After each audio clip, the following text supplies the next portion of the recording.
नमस्ते दोस्तों, मेरे YouTube चैनल भक्ति की शक्ति में आपका स्वागत है। अभी इस वीडियो में मैं आपको सोमवार की कथा सुनाने जा रही हूँ। एक नगर में एक बहुत धनवान साहूकार रहता था, जिसके घर में धन की कमी नहीं थी, परंतु उसको एक बहुत बड़ा दुख था कि उसको कोई पुत्र नहीं था। वह इसी चिंता में दिन रात लगा रहता था। वह पुत्र की कामना के लिए प्रत्येक सोमवार को शिव जी का व्रत और पूजन किया करता था तथा सायंकाल को शिव मंदिर में जाकर शिव जी के सामने दीपक जलाया करता था। उसके इस भक्ति भाव को देखकर एक समय श्री पार्वती जी ने शिव जी महाराज से कहा कि महाराज, यह साहूकार आपका अनन्य भक्त है और सदैव आपका व्रत और पूजन बड़ी श्रद्धा से करता है। इसकी मनोकामना आपको जरूर पूर्ण करनी चाहिए। शिव जी ने कहा, हे पार्वती, यह संसार कर्म क्षेत्र है। जैसा किसान खेत में जैसा बीज बोता है, वैसा ही फल को काटता है। उसी तरह इस संसार में जैसा कर्म करते हैं, वैसा ही फल भोगते हैं। पार्वती जी ने अत्यंत आग्रह से कहा, महाराज, जब यह आपका अनन्य भक्त है और इसको अगर आप किसी प्रकार का दुख है तो आपको उसे अवश्य दूर करना चाहिए, क्योंकि आप सदैव अपने भक्तों पर दयालु होते हैं और उनके दुखों को दूर करते हैं। यदि आप ऐसा नहीं करेंगे तो मनुष्य आपकी सेवा तथा व्रत क्यों करेंगे?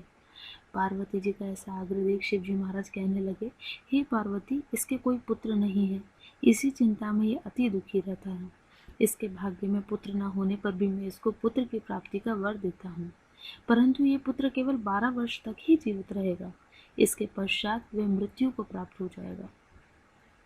इससे अधिक मैं इसको और कुछ नहीं कर सकता। यह सब बातें साहूकार सुन रहा था। इससे उसको ना तो प्रसन्नता हुई और न ही उसको कोई दुख हुआ। वह पहले जैसे ही शिवजी महाराज का व्रत और पूजन करता रहा। कुछ काल व्यतीत हो जाने पर साहूकार की स्त्री गर्भवती हुई और 10वें महीने में उसके गर्भ से अति सुंदर पुत्र की प्राप्ति हुई। साहूकार के घर में खुशी मनाई गई, परंतु साहूकार ने उसकी केवल 12 वर्ष की आयु जानकर अधिक प्रसन्नता प्रकट नहीं की और न ही किसी को यह भेद बताया। जब वह बालक 11 वर्ष का हो गया तो उस बालक की माता ने उसके पिता से विवाह आदि के लिए कहा, तो साहूकार कहने लगा कि अभी मैं इसका विवाह नहीं करूंगा, अपने पुत्र को काशी जी पढ़ने के लिए भेजूंगा। फिर साहूकार ने अपने साले अर्थात बालक के मामा को बुला करके उसको बहुत सा धन देकर कहा, तो उस बालक को काशी जी पढ़ने के लिए ले जाओ और रास्ते में जिस स्थान पर भी जाओ, यज्ञ तथा ब्राह्मणों को भोजन कराते हुए जाना। वे दोनों मामा भांजे यज्ञ करते और ब्राह्मणों को भोजन कराते जा रहे थे। रास्ते में उनको एक शहर पड़ा। उस शहर में राजा की कन्या का विवाह था और दूसरे राजा का लड़का जो कि विवाह करने के लिए आया था, बारात लेकर आया, पर वह एक आंख से काना था। उसके पिता को इस बात की बड़ी चिंता थी, कहीं वर को देखकर कन्या के माता पिता विवाह में किसी प्रकार की अड़चन पैदा न कर दें।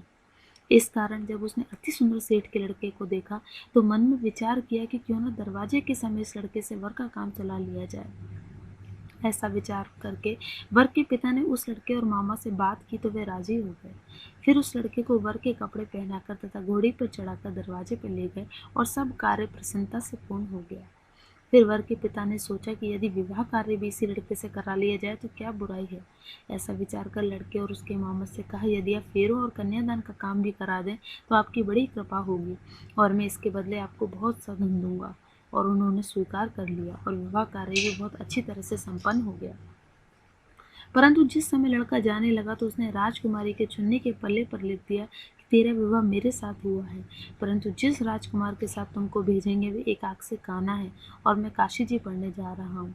लड़के के जाने के पश्चात उस राजकुमारी ने जब अपनी चुनरी के पल्ले पर ऐसा लिखा हुआ पाया तो उसने राजकुमार के साथ जाने से मना कर दिया और कहा कि ये मेरा पति नहीं है, मेरा विवाह इसके साथ नहीं हुआ है, वह तो काशी जी पढ़ने गया है। तो राजकुमारी के माता पिता ने अपनी कन्या को विदा नहीं किया और बारात वापस चली गई। उधर सेठ का लड़का और उसका मामा काशी जी पहुंच गए। वहां जाकर उन्होंने यज्ञ करना और लड़के ने पढ़ना शुरू कर दिया। जब लड़के की आयु 12 साल की हो गई, उस दिन उन्होंने यज्ञ रचा रखा था। लड़के ने अपने मामा से कहा, मामा जी, आज मेरी तबीयत कुछ ठीक नहीं है। मामा जी ने कहा, अंदर जाकर सो जाओ। लड़का अंदर जाकर सो गया और थोड़ी ही देर में उसके प्राण निकल गए। जब उसके मामा ने आकर देखा तो वह मुर्दा पड़ा है तो उसको बहुत ही दुख हुआ और उसने सोचा कि अगर मैं अभी रोना पीटना मचा दूंगा तो यज्ञ का कार्य अधूरा रह जाएगा। अतः उसने जल्दी से यज्ञ का कार्य समाप्त कर ब्राह्मणों के जाने के बाद रोना पीटना आरंभ कर दिया। संयोगवश उसी समय शिव पार्वती जी उधर से जा रहे थे। जब उन्होंने जोर जोर से रोने की आवाज़ सुनी तो पार्वती जी कहने लगे, महाराज कोई दुखिया रो रहा है, उसके कष्ट को दूर कीजिए। जब शिव पार्वती जी ने पास जाकर देखा तो वहाँ एक लड़का मुर्दा पड़ा था। पार्वती जी कहने लगी, महाराज ये तो उसी सेठ का लड़का है जो कि आपके वरदान से हुआ था। शिव जी कहने लगे, हे पार्वती, इस बालक को और आयु तो नहीं दी जा सकती। तो पार्वती जी ने कहा कि महाराज इसको और आयु दे दो, नहीं तो इसके माता पिता तड़प तड़प कर मर जाएंगे। पार्वती जी के बार बार आग्रह करने पर शिव जी ने उसको जीवन का वरदान दिया और शिव जी महाराज की कृपा से लड़का पुनः जीवित हो गया। शिव जी और पार्वती जी कैलाश पर्वत को चले गए।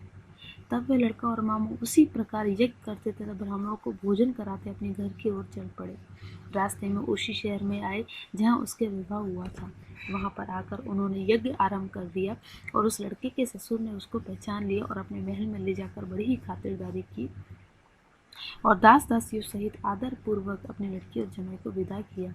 जब वह अपने शहर के निकट पहुंचा तो मामा ने कहा कि मैं पहले तुम्हारे घर जाकर खबर करके आता हूँ।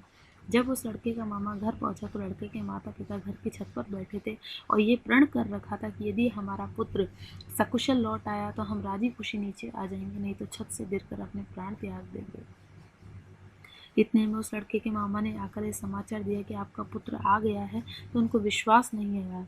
जब उसके मामा ने शपथ पूर्वक कहा कि आपका पुत्र अपनी स्त्री के साथ बहुत सारा धन साथ लेकर आया है, तो सेठ ने आनंद के साथ उसका स्वागत किया और बड़ी प्रसन्नता के साथ रहने लगे। इसी प्रकार से जो कोई भी सोमवार के व्रत को धारण करता है अथवा इस कथा को पढ़ता या सुनता है, उसकी समस्त मनोकामनाएं पूर्ण होती है। तो दोस्तों, अगर आपको मेरी वीडियो पसंद आई है तो उसको लाइक और सब्सक्राइब करना ना भूलें। धन्यवाद।